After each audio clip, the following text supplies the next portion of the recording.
संजय मल्होत्रा यांनी रिझर्व्ह बँकेचे 26वे गव्हर्नर म्हणून पदभार स्वीकारलाय। ते भारताच्या मध्यवर्ती बँकेचे प्रमुख म्हणून 3 वर्षांचा कार्यकाळ सांभाळतील।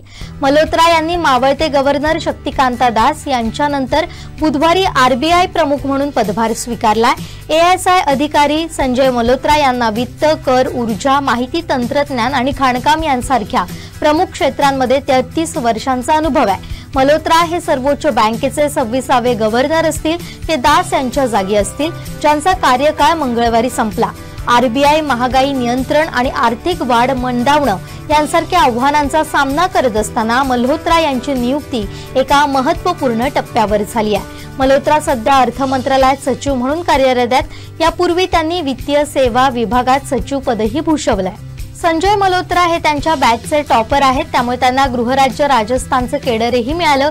राजस्थानमध्ये ते महसूल, वित्त, आरोग्य, ऊर्जा आणि कृषी या खात्यांशी संबंधित होते। Indian institute of technology Kanpur मधून कॉम्प्युटर सायन्स मधील अभियांत्रिकी पदवीधर मल्होत्रा यांनी प्रिस्टन युनिव्हर्सिटी यूएस येथून सार्वजनिक धोरणात पदव्युत्तर पदवी प्राप्त केली आहे। त्यांच्या कारकिर्दीत राज्य आणि केंद्र सरकार अशा दोन्ही महत्त्वाच्या भूमिका आहेत, जिथे त्यांनी विविध क्षेत्रांमध्ये धोरणं आखली आहेत।